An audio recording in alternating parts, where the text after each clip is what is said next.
자, 우리 하나님 말씀 사무엘상 11장 6절로 7절 말씀입니다. 구약성경 423면 사무엘상 11장 6절로 7절 말씀입니다. 자, 우리 두 절 우리 한 목소리로 읽습니다. 시작. 사울이 이 말을 들을 때에 하나님의 영에게 크게 감동하매 그의 노가 크게 일어나 한결이의 손을 잡아 각을 끄고 전령들의 손으로 그것을 이스라엘 모든 지역에 두루 보내어 이르되 누구든지 나와서 사울과 사무엘을 따르지 아니하면 그의 소들도 이와 같이 하리라 하였더니 여호와의 두려움이 백성에게 임하매 그들이 한 사람같이 나온지라. 아멘. 할렐루야. 아멘. 나의 힘이 되신 여호와여, 내가 주님을 사랑합니다. 우리 주님이 여러분들에게 힘과 능력으로 임하시기를 주님의 이름으로 축원합니다. 아멘. 우리는 살아가면서 힘이 있어야 돼요. 인생에 힘이 있어야 능력을 가지고 살아갈 수가 있습니다. 근데 우리 사람들에게 힘을 주는 통로가 두 군데가 있어요. 사람들에게 힘이 올 때 두 군데의 통로에서 힘이 옵니다. 하나는 하나님을 통하여 우리에게 힘이 옵니다. 하나님은 하나님의 뜻대로 살고자 하는 사람들에게 힘을 주셔요. 힘을 주셔요. 그래서 하나님의 뜻대로 살고자 하는 사람들을 힘을 주십니다. 또 하나는 마귀를 통하여서 힘이 옵니다. 이 세상의 죄인들, 악한 자들, 이런 사람들에게는 마귀가 힘을 줍니다. 하나님은 절대로 죄인들에게 힘을 안 주셔요. 또 마귀는 절대로 하나님의 자녀에게는 힘을 주지 않습니다. 하나님은 오직 하나님의 자녀들에게 힘을 주고 마귀는 또 자기 자녀들에게, 죄인들에게 힘을 주고 있습니다. 그러니까 우리는 이제 벌써 마귀에게 찍혀 있어요. 여러분들 마귀에 찍혀 있습니다. 절대로 마귀는 우리에게 힘을 주지 않습니다. 그러니까 우리는 오직 이제 하나님께로부터 힘을 받아가지고 사시기를 주님의 이름으로 축원합니다. 그러면 우리가 이제 마귀에게 찍혀가지고 절대로 마귀에게 힘을 받을 수 없는데, 우리가 어중간하게 세상에 사는 것도 아니고 교회 사는 것도 아니고 그냥 한 발은 세상에 한 발은 교회에 이렇게 어중간하게 살고 있으면은 하나님께서도 우리에게 힘을 주실 수가 없어요. 이미 애시당초 마귀에게 찍혀가지고 마귀도 힘을 안 주는데 어중간하게 있으면은 하나님도 우리에게 힘을 주실 수가 없습니다. 그러니까 이 마귀에게 힘을 받는 세상 사람들은 또 마귀에게 복을 받아가지고 마귀의 복을 받아가지고 승승장구 잘 나가는데, 하나님의 사람들은 하나님 편에 서가지고 하나님의 힘을 받아야 되는데 양쪽에 양다리 거치고 어중간하게 있으면은 마귀에게도 힘을 못 받고 하나님께도 힘을 못 받으니까 이제 복을 받을 수가 없는 것이에요. 우리는 하나님 편에 서서 하나님의 능력을 받고 하나님이 주시는 힘으로 살아나갈 때에 하늘의 복으로 하나님의 힘과 능력으로 살게 되시길 주님의 이름으로 축원합니다. 항상 우리는 선포해야 돼요. 따라서 합시다. 나의 힘이 되신 여호와여, 나의 힘이 되신 여호와여, 내가 주님을 사랑합니다. 내가 주님을 사랑합니다. 내가 주님을 사랑해야 돼요. 하나님을 사랑해야 됩니다. 나의 힘이 되신 여호와여, 나의 힘과 능력의 원천은 하나님이십니다. 하나님이십니다. 이러면서 우리가 하나님으로부터 힘의 능력을 공급받을 때에 우리의 삶은 주 안에서 풍성한 삶을 누리게 되는 것입니다. 사탄 마귀가 인생을 괴롭힐 때에 세 가지 방법이 있어요. 첫째는 뭐냐? 이 질병이에요. 질병을 가지고 사람들을 괴롭혀요. 질병을 가지고 사람들이 힘들게 하고 주저앉게 하고 질병을 가지고 사람들을 괴롭힙니다. 두 번째로는 죄를 가지고 괴롭혀요. 이 죄라고 하는 것은 마치 이 나무의 뿌리와 같습니다. 여러분 10년, 20년 된 나무를 보세요. 이게 나무가 뿌리가 얼마나 깊은지 모릅니다. 우리 인생들 벌써 40년, 50년, 60년, 70년 살았으면은 그만큼 우리에게는 죄의 뿌리가 내려져 있다고 생각을 해야 돼요. 이 죄악은 뿌리가 깊습니다. 그래서 죄악의 뿌리, 이 죄라고 하는 것을 가지고 우리를 괴롭혀. 우리는 선하게 살고자 해요. 사도 바울처럼 내 안에 내가 선을 해가고자 하는 마음은 있는데 내가 능력이 없다. 오라 나는 곤고한 사람이로다. 누가 나를 이 사망의 몸에서 건져내랴. 그러면서 그렇게 위대한 사도 바울도 죄악의 뿌리 때문에 탄식했던 것입니다. 이렇게 항상 우리가 좋은 일 하려고 그러면은 죄가 우리를 방해합니다. 너 그래봤자 사람들에게 인정도 못하고 사람들에게 칭찬도 못 받고 그래봤자 사람들에게 욕만 얻어먹는다. 그런 좋은 일 했다고 해서 사람들이 알아줄 줄 아느냐. 차라리 그냥 이런 일 하면은 너에게 물질적인 혜택이라도 돌아올 거야. 그러면서 이 뿌리 깊은 죄악은 우리를 하나님의 일을 하지 못하도록 방해를 놓습니다. 또 세 번째로는 환난과 고난이에요. 환난과 고난을 가지고 우리는 하여금 하나님의 일을 할 수 못하도록 방해를 하고 있어요. 이 환난과 고난, 이 고난 우리에게 고난을 주면서 환난을 주면서 하나님의 일을 하지 못하도록 방해를 하고 있습니다. 하나님은 평강의 하나님이셔요. 마귀는 평안한 꼴을 못 봐요. 우리가 이렇게 평안하게 하나님 앞에 예배드리는 꼴을 못 봅니다. 마귀는 항상 불안을 가져다 주어요. 하나님은 평강의 하나님이십니다. 우리에게 평화를 주시는 목적이 하나님의 목적이고 우리에게 불안을 주는 것이 마귀의 목적입니다. 오늘 우리가 보니 사무엘상 11장 말씀을 보면은 암몬 족속과 길르한 야베스라고 하는 이런 이 부족이 나옵니다. 이 암몬 족속은 이방 족속이고 길르한 야베스는 이스라엘 민족 중에 한 동네에 사는 그런 부족의 나라입니다. 그런데 이 암몬 족속과 이스라엘은 서로 뿌리가 깊은 대적하는 사이입니다. 그래서 암몬 족속이 길르한 야베스에게 통보를 합니다.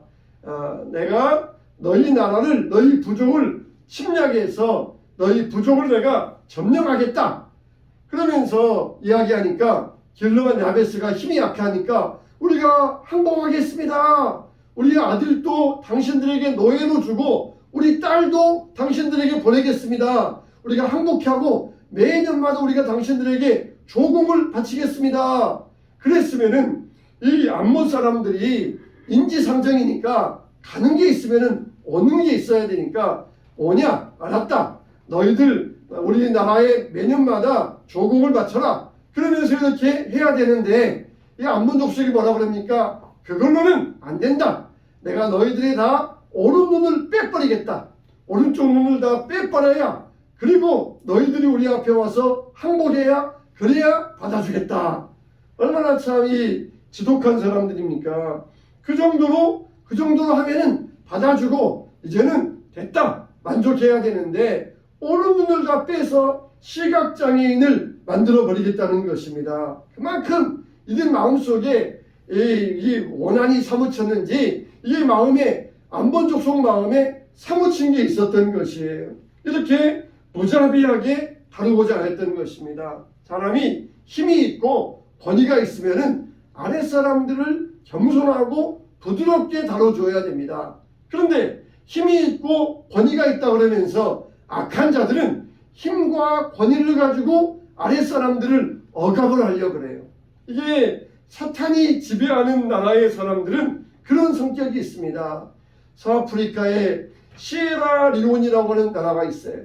그 나라에서 반란이 일어났는데 이 반군들이 지장을 가지고 지문을 가지고 투표를 해서 민주 정권을 세우지 못하도록 민간인들의 두 손목을 다 잘라버렸어요. 그 당시에 시에라리온이 아직 문명이 발전되지 않아서 도장이 없으니까 지장을 찍어가지고 민주정권을 세워야 되는데 그걸 못하게 하기 위해서 다 사람들의 손목을 잘라버린 거예요. 얼마나 무자비한 자들입니까? 이렇게 사탄이 지배하는 지역에 보면은 이런 현상들이 나오고 있어요. 그러나 하나님이 다스리는 나라를 보면은 얼마나 참 권위 있는 사람들이 권위도 내려놓고 겸손한지 모릅니다. 우리는 하나님의 지배가 우리 교회 가운데 우리 가정 가운데 더 나아가서 우리 민족 가운데 나타나야 될 줄로 믿습니다. 그래서 권위와 권세 가진 사람은 힘을 가지고 아랫 사람들을 억압해서는 안 되고 부드럽게 겸손한 마음으로 하나님의 모습과 하나님의 방법으로 통치할 수 있어야 그게 진정한 지도자의 모습인 것입니다. 우리 하나님은 우리를 구원하시고 도와주시는 하나님이셔요. 이렇게 암몬 족속에 의하여서 길르한 야베스가 억압을 당할 때 어떻게 하나님께서는 길르한 야베스를 구원하여 주셨는가? 또 우리가 모든 상황 가운데서 악한 사람들에게 또 마귀에게 억압을 받을 때 우리는 어떻게 하나님의 구원을 받고 하나님의 도우심을 받아야 될 것인가? 오늘 말씀을 통하여서 우리가 억압의 피해의 환경 가운데 있을 때 하나님의 도우심으로 그 억압에서 벗어나게 되시기를 주님의 이름으로 축원합니다. 그처럼 보면은 하나님은 한 사람을 통하여서 우리를 도우시는 하나님이십니다. 언제나 보면 한 사람이 얼마나 중요한지 몰라요. 한 사람, 어느 곳에든지 한 사람, 먼저 맨 앞장서 가는 한 사람이 앞장서 가면은 사람들은 그 사람을 다 따라갑니다. 목자가 앞장서 가면은 수천 마리의 양이 그 목자를 따라서 가요. 한 사람, 앞서가는 한 사람, 그게 중요합니다. 그 사람, 한 사람이 여기서 누구였습니까? 바로 사울이었어요. 사울은 기름 부음을 받았습니다. 그런데 아직은 취임을 하지 못했어요. 나라가 아직도 체계가 정비되지 않았으니까 왕으로 기름 부음 받았지만은 왕으로 내정은 되었지만은 왕 노릇은 못하고 있었어요. 그래서 왕으로 내정된 사울이었지만 쟁기를 등에 지고 소를 몰면서 밭에 가서 일하고 있었어요. 근데 어느 날 해가 지면서 쟁기 지고 그리고 소를 몰고 집으로 밭에서 일하고 집으로 돌아오는데 동네 사람들이 막 울고 있는 거예요. 막 울고 있는 것이에요. 아니 도대체 무슨 일입니까? 그랬더니 길르한 야베스가 암몬 사람들에게 의하여서 침략당해서 다 죽을 지경이 되었습니다. 그렇게 하면서 울고 있는 거예요. 마치 오늘 우리로 말한다면은 우리는 의왕 지역에 살고 저기 파주 정도에 사는 사람들이 북한군들이 내려와가지고 지금 막 파주 지역을 공격하면서 민간인들이 죽어가고 있다는 것이에요. 그러면은 우리가 여기 살면서 무슨 힘이 있습니까? 그냥 발은 막 동동동 구르면서 안타까워가지고 어떻게 저 지역에 사는 사람들 저렇게 막 피해당하고 죽어가는데 어떻게 그러면서 마치 지금 그런 상황과 똑같아요. 이 사울은 베냐민 지역에 살아가는데 저기 있는 멀리 사는 길르한 야베스 사람들이 암몬 족속에 의하여서 멸망당한다 그러니까 힘이 없어가지고 지금 도와줄 만한 힘은 없고 그냥 안타까워가지고 발 동동 구르면서 어떻게 그러면서 통곡하면서 안타까워하고 있었어요. 길르한 야베스는 다 오른 눈을 빼버려야 그래야 너희들 항복을 받아주겠다. 어떻게 합니까? 저 길르한 야베스 사람들 불쌍해서 어떻게 합니까? 그럴 때에 사울에게 하나님의 성령의 은혜가 임합니다. 하나님께서 임하셔가지고 사울이 어떻게 합니까? 자기가 몰려온 소 한 결이, 한 결이는 두 개를 한 쌍을 이야기합니다. 소 두 마리, 한 결이에 두 마리의 소를 잡아가지고 이걸 12덩이를 만들어요. 그래가지고 전국같이 12지파에 보내면서 내일 내가 너희들에게 소집 나팔 불 때 그때 오지 않는 사람들은 그 지파의 사람들은 너희들의 소도 이와 같이 될 것이다. 그러면서 메시지를 보내가지고 전국에 소집 명령을 내립니다. 소집 명령을 내려요. 여러분 이 한 사람이 여호와의 영에 감동되니까 33만 명이 몰려들었다고 그랬어요. 33만 명이. 이들의 사기가 얼마나 충천합니까? 메시지가 중요해요. 메시지가. 여러분 만일 여러분 집에 고기 덩어리가 배달되어 왔어요. 그러면 여러분 어떻게 합니까? 야, 이 맛있는 한우 고기 맛있게 먹겠습니다. 그러면서 구워 먹을 거 아니에요. 근데 사울이 이 소를 12덩이를 찍어가지고 보냈을 때 그 고기를 보면서 이스라엘 백성들이 막 두려움에 떨었다는 것이에요. 두려움에 떨었다는 것이. 왜 그랬습니까? 거기에 메시지가 있어요. 여러분 이 고기 맛있게 구워 먹으세요. 그러면은 얼마나 마음이 편해요? 맛있게 구워 먹어요. 근데 너희들 소집에 응하지 아니하면은 너희들 소도 이와 같이 될 것이다. 그 메시지를 들으니까 이들에게 두려움이 임했던 것이, 만일 여러분 집안에 칼이 하나 배달되었어요. 칼이 배달되었는데 거기에 뭐라고 써 있어요? 이거 저기 독일제 아주 좋은 칼입니다. 아주 유용하게 사용하세요. 그러면은 기분 좋게 칼 꺼내가지고 음식도 만들고 고기도 자르고 좋은 칼이네 그러면서 기분 좋게 쓸 거예요. 근데 그 칼에 쪽지가 있는데 뭐라고 쓰여있냐면 너를 가만 안 두겠다. 그렇게 쓰여 있으면은 그 칼 볼 때 얼마나 공포심이 임하겠습니까? 그냥 칼이 따는데 가만 안 두겠다 그랬다는 거예요. 얼마나 두려움이 임합니까? 이렇게 어떤 것을 보든지 그 메시지가 중요해요. 메시지가 어떤 메시지를 받느냐, 그게 중요합니다. 여러분, 하나님은 우리에게, 오늘 또 우리에게 메시지를 주고 있어요. 메시지를 주고 있어요. 때로는 같은 칼을 주고 같은 고기를 주고 같은 물질을 주는데 거기에 메시지를 주고 있어요. 메시지를 주고 있어요. 같은 물질, 돈이라 할지라도 거기에 어떤 메시지가 들어있느냐, 기분 좋을 때가 있고 기분 나쁠 때가 있어요. 하나님의 메시지도 칼이에요. 칼. 성령의 검입니다. 너희들 죄를 잘라버리고 깨끗하게 살아야 된다. 하나님의 그런 메시지를 들을 때 얼마나 기분이 좋습니까? 그런데 만일 사탄이 칼을 보내주면서 가만 안 두겠다? 그러면은 얼마나 두렵습니까? 우리들이 하나님의 메시지를 하나님의 말씀으로 감사함으로 받아야 돼요. 그러면은 고깃덩어리 보면서 하나님, 와, 나에게 영양 보충하라고 보내주셨네요. 감사합니다. 그러면서 맛있게 먹어요. 칼을 보면서 하나님, 야, 좋은 데 쓰라고 주셨네요. 잘 쓰겠습니다. 그러면서 감사히 받아요. 돈을 받으면서 하나님, 내가 정말 돈 필요했는데 정말 내가 잘 쓰겠습니다. 감사하게 받아요. 그렇게 하나님의 메시지가 있어요. 그런데 하나님의 메시지도 없이 무조건 받으면은 거기에는 두려움이 있고 공포가 있고 후환이 있는 것이, 우리가 항상 하나님의 메시지에 주의해야 됩니다. 하나님의 말씀의 메시지, 오늘 증거되어지는 하나님의 말씀의 메시지가 연약한 여러분들의 삶에 큰 힘이 되시기를 주의 이름으로 축원합니다. 아멘. 이렇게 이 사울은 고깃덩을 보내면서 메시지를 보내요. 그렇게 할 때 한 사람의 힘이 온 민족을 움직입니다.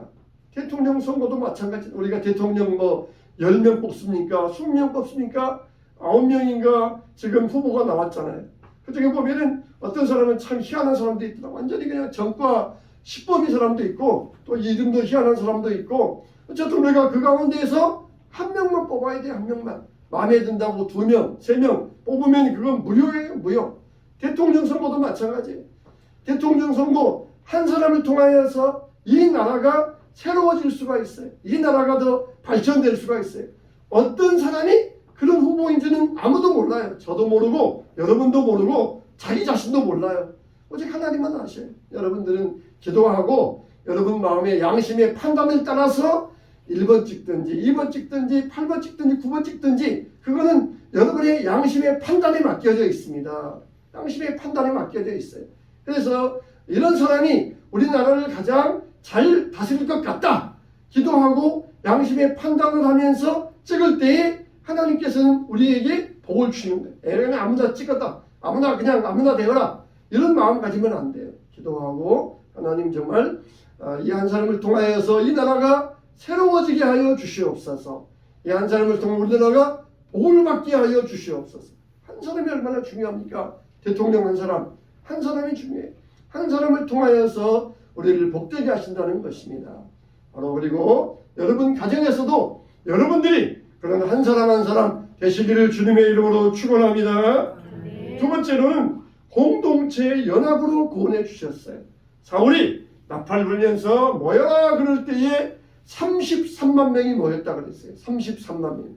이들이 얼마나 사기가 충천한지 이제 길르한 야베스 사람들에게 전령을 보내서 너희들 내일 해가 뜰 이때쯤에 너희들은 구원을 받을 것이다. 그러면서 길르한 야베스에게 전령을 보내니까 길르한 야베스 사람들이 죽을 것 같다가 이들은 살게 되니까 너무너무 기뻤어요. 그래서 일단은 거짓으로 암몬 사람들에게 소식을 전합니다. 우리가 내일 당신들에게 나아가서 항복하겠습니다. 그러니까 암몬 사람들이 방심하고 있었어요. 술 마시면서 방심하고 있다가 사울의 군사가 와서 그냥 확 덮치니까 이 암몬 족속이 그냥 하룻밤 사이에 다 망하고 말았던 것입니다.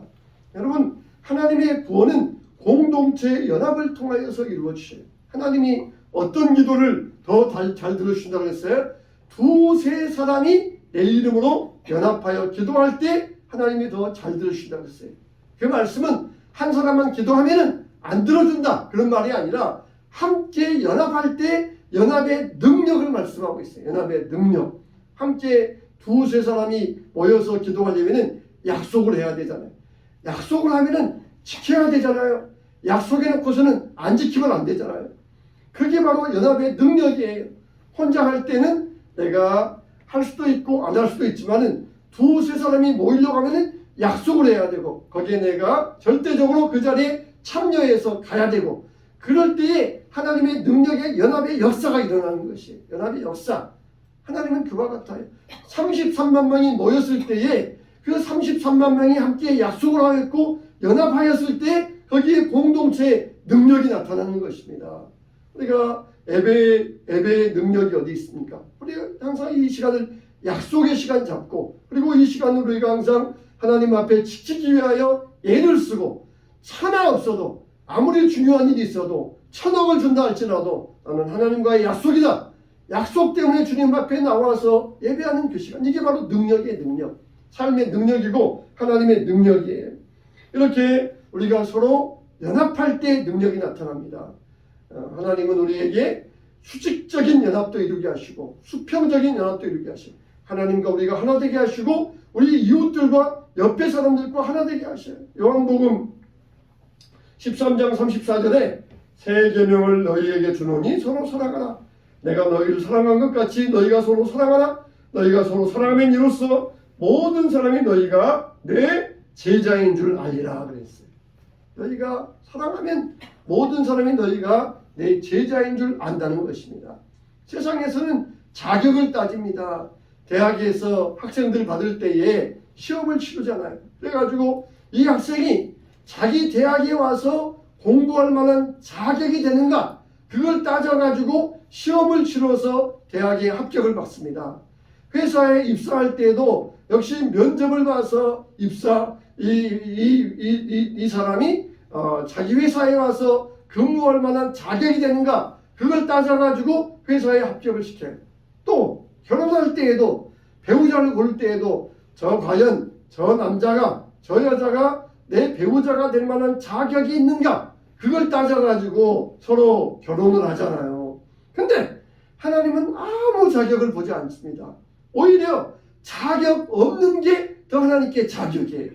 내가 무슨 자격이 있다 그러면 그때부터는 그 사람은 상실해. 하나님 나는 아무 자격이 없습니다. 나는 아무런 자격이 없습니다. 그게 하나님께 자격이에요. 자격. 나는 이런 사람이야. 나는 어떤 사람이야. 그러면은 그 사람은 자격 상실해. 오히려 나는 아무 자격 없습니다. 정말 저를 보아도 제가 여러분 앞에 설 만한 아무런 자격이 없어요. 우리가 구원받고 받을 만한 아무런 자격이 없어요. 자격이 없는데 하나님께서 그걸 자격으로 보셔가지고 사랑해 주시는 것 그게 자격이에요. 그게 자격. 하나님은 사랑하시기 때문에 우리를 자격 없는 자를 사랑하여 주시고 그걸 우리의 자격으로 보신 것이 33만 명이 모였을 때 자격을 보지 않았습니다. 오직 하나님의 말씀에 두려워 떠는 자들만 나오라는 거예요. 하나님 말씀을 사모하는 자들만 나오라는 거예요.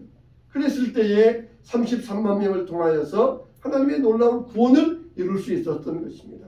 우리들 역시 말씀에 사모하고 말씀에 두려워 떠는 자들 되시기를 주님의 이름으로 축원합니다. 세 번째, 우리의 구원은 누구에게 있습니까? 따라서 합시다. 우리의 구원은 하나님께 있습니다. 사울이 막 의문이 가득 찼어요. 그리고 33만 명이 모였어요. 거기에서 끝났으면은 이스라엘은 절대 못 이겨요. 하나님께서 그들에게 마음을 주시고 그들에게 은혜 주시고 그들에게 한 마음을 주시니까 사기가 충천하였고 암몬 족속을 한꺼번에 물리칠 수 있었던 것이에요.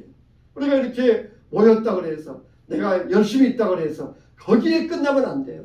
하나님의 영이 임하고 하나님의 은혜가 임해야 됩니다.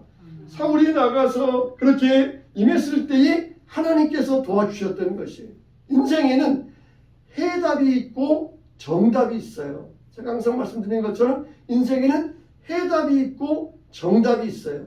인생에는 많은 해답들은 많아요. 해답들은 많아요. 여러분 갑자기 여러분들 돈이 필요하다. 그러면은 해답들은 많아요. 은행에 가서 집을 담보로 해서 대출 받을 수 있어요. 그것도 해답이에요. 부모님에게 찾아가서 유산을 미리 물려주세요. 유산을 미리 받을 수 있어요. 해답이에요. 친구 찾아가서 친구야 돈 필요해 빌려줘. 그러면서 돈을 친구에게 빌릴 수 있을 때 해답이에요. 나쁜 해답은 뭡니까? 은행 가서 강도지 돼가지고 돈을 뺏어오는 방법. 이것도 해답은 해답이에요. 나쁜 해답이에요. 인생의 해답은 여러 가지입니다. 그러나 정답은 하나예요. 정답이 뭡니까? 예수 그리스도. 할렐루야. 예수님만이 인생의 정답이 예수님은 인생의 해답이 아니에요. 해답이 아니에요.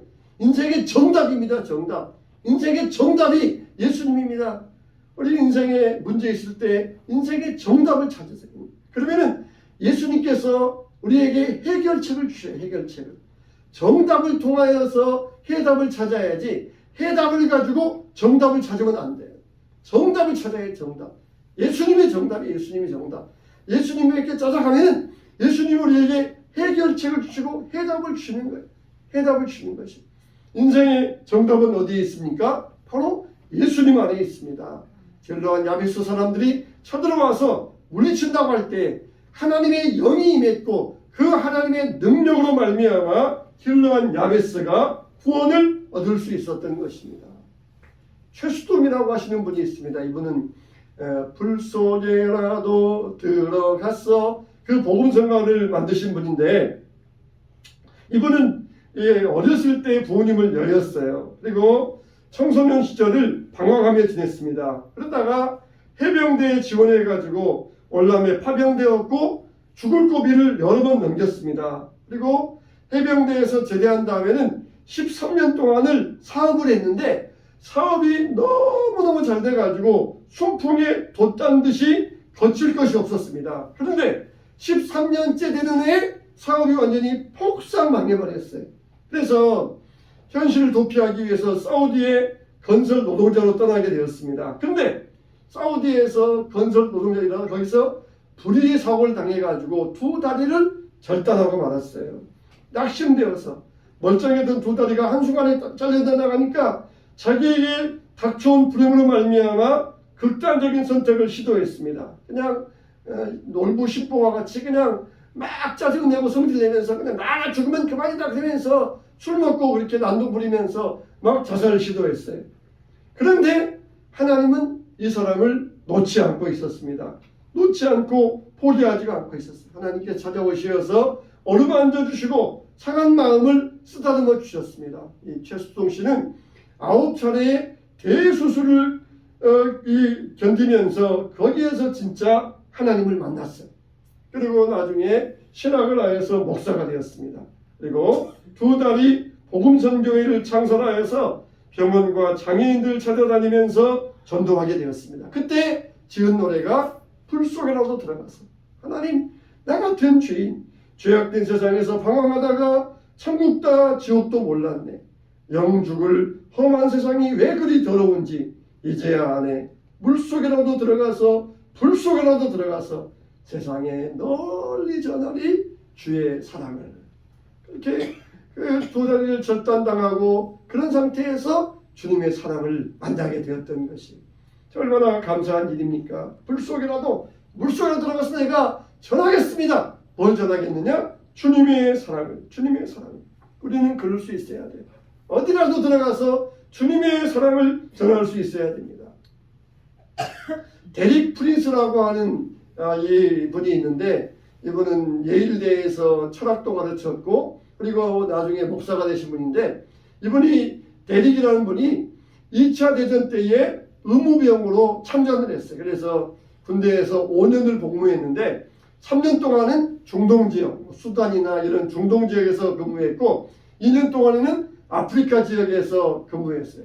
근데 이 중동지역에서 근무하다가 의무병으로 근무하다가 몸에 심한 피부병을 앓게 되었습니다. 아무리 좋은 약을 써봐도 계속해서 피부가 갈라지고 아무리 해봐도 몸이 낫지 않는 것이 무려 이제 아프리카로 후송돼가지고 거기서 2년 동안을 지냈는데 2년이 지나도 피부병이 갈라지는 병이 아무리 약을 바르고 물 습기를 조절해봐도 낫지 않는 것이. 그러다가 어느 날 성경을 읽다가 잠언 4장 20절로 22절 말씀을 읽게 되었어요. 그 말씀에 내 아들아 내 말에 주의하며 내가 말하는 것에 내 귀를 기울이라. 그것을 내 눈에서 떠나게 하지 말며 내 마음속에 지키라. 그것을 얻는 자에게 생명이 되며 그의 온 육체의 건강이 됨이니라. 이 말씀이 마음에 확 꽂혀왔어요. 내 아들아 내 말에 주의하라. 그러면은 그것이 온 육체의 건강이 될 것이다. 온 육체의 건강이 될 것이다. 오, 하나님 말씀이 내 육체의 건강이 된다고? 그래, 내가 한번 해봐야 되겠다. 이 사람은 또 의무병이니까 의무병이 환자들에게 약을 주면서 뭐라 그럽니까? 식후 30분 후에 드세요. 그 당시에는 이제 그런 약들이 많았잖아요. 그래서 식후 30분 후에 이 약을 하루 3번씩 드세요. 그러면서 주잖아요. 자기가 의무병이니까 하나님 말씀은 약이니까 그래, 내가 날마다 하루에 3번 밥 먹는 것처럼 밥 먹고 난 후에 내가 하나님 말씀을 읽겠다. 작정을 하고 열심히 읽었어요. 하나님 말씀을 열심히 읽었습니다. 하나님 말씀을 아침 먹고 읽고 그리고 점심 먹고 읽고 또 저녁 먹고 읽고 하나님 말씀을 열심히 읽었어요. 그런데 놀랍게도 2년 동안 자기를 괴롭히던 피부병이 싹 사라진 거예요. 싹 사라진 거예요. 저는 놀랍게도 그 말씀을 읽고 하나님 말씀이 사라졌습니다.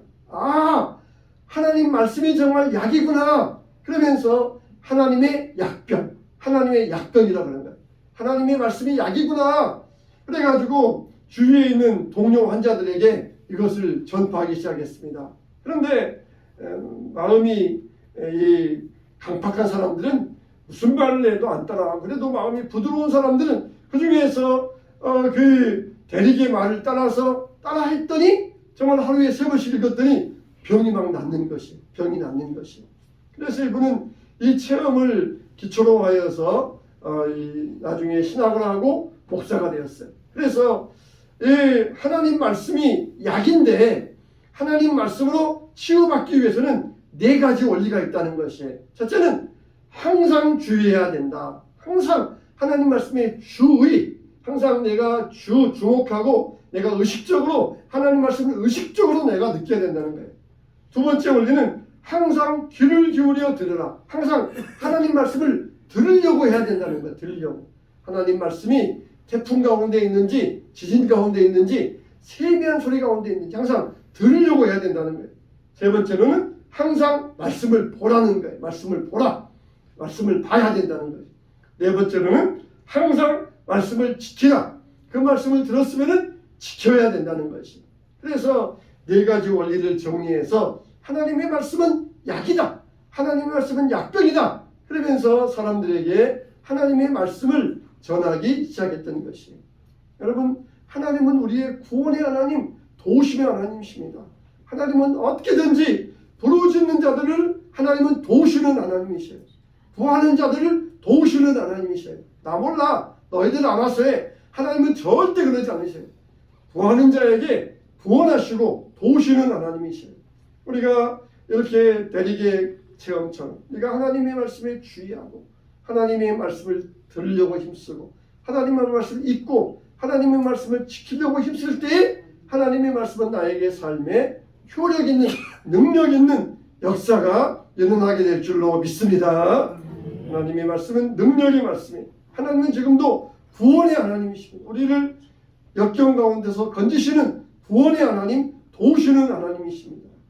하나님의 능력을 덧입고 우리가 역경 가운데서도 구원받고 은혜받고 새로워지고 역경 가운데서도 새 힘을 얻게 되시기를 주님의 이름으로 축원합니다. 아멘. 축원합니다. 아멘.